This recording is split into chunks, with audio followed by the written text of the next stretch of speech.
Bismillahirrahmanirrahim. Assalamualaikum warahmatullahi wabarakatuh. Izin memperkenalkan diri, nama saya Fitri Faiza dengan NIM 2204447 dari kelas 1 BPGSD di Universitas Pendidikan Indonesia Kampus Purwakarta.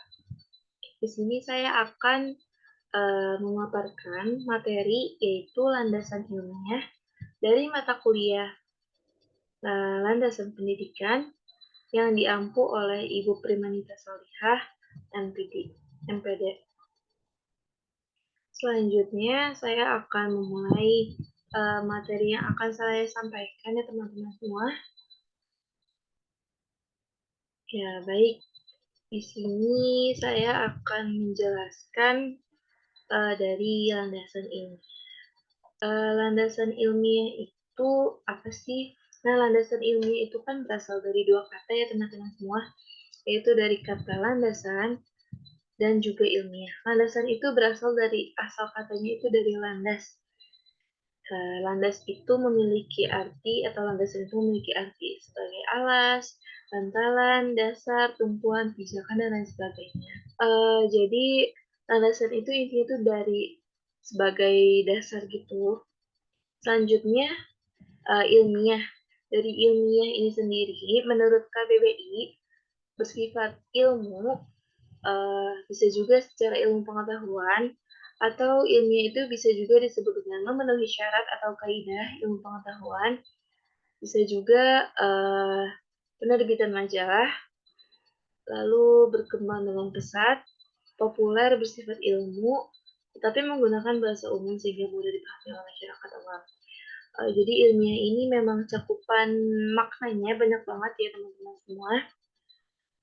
Selanjutnya menurut KBBI 2008 halaman 524, ilmu adalah pengetahuan tentang sesuatu yang disusun secara bersistem menurut metode tertentu yang dapat digunakan untuk menerangkan gejala tertentu di bidang itu.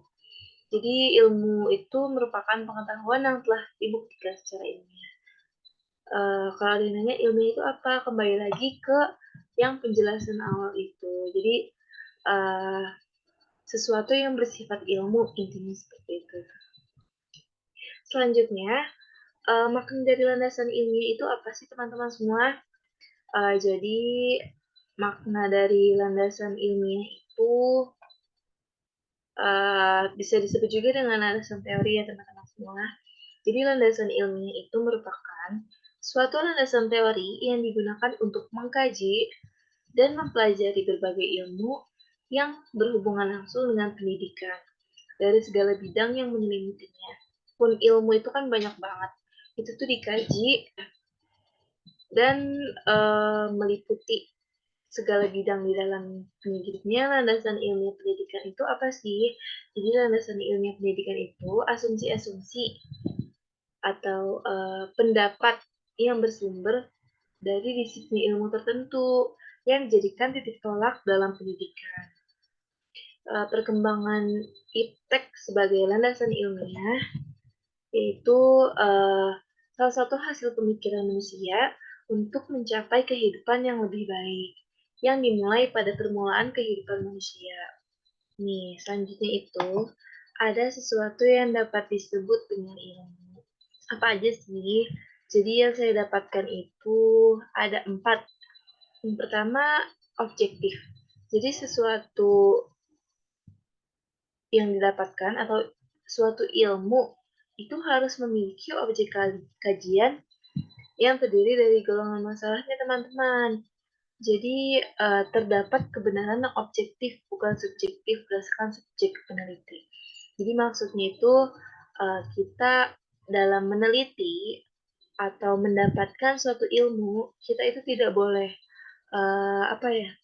menyimpulkan berdasarkan dari seseorang gitu. Jadi kita harus mendapatkan kebenaran itu dari yang benar-benar memang fakta.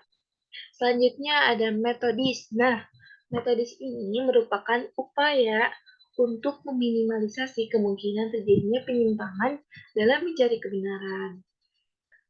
Selanjutnya ada sistematis. Nah, sistematis ini ilmu harus terurai dan terumuskan dalam hubungan yang teratur dan logis.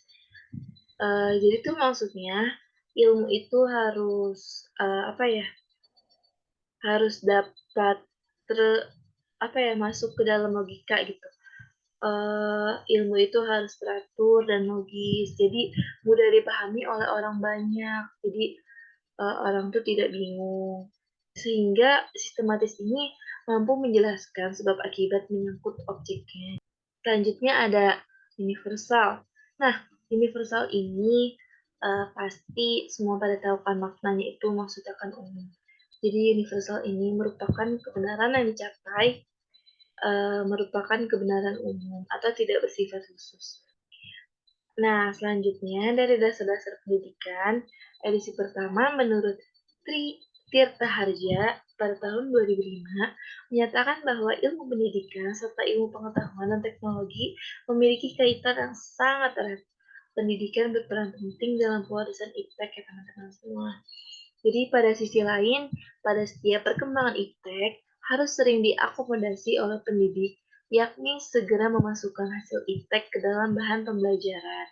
Dengan perkembangan iptek dan kebutuhan masyarakat yang semakin lengkap atau kompleks ini, maka pendidikan dengan segala aspek mau tidak mau itu mengakomodasi perkembangan tersebut.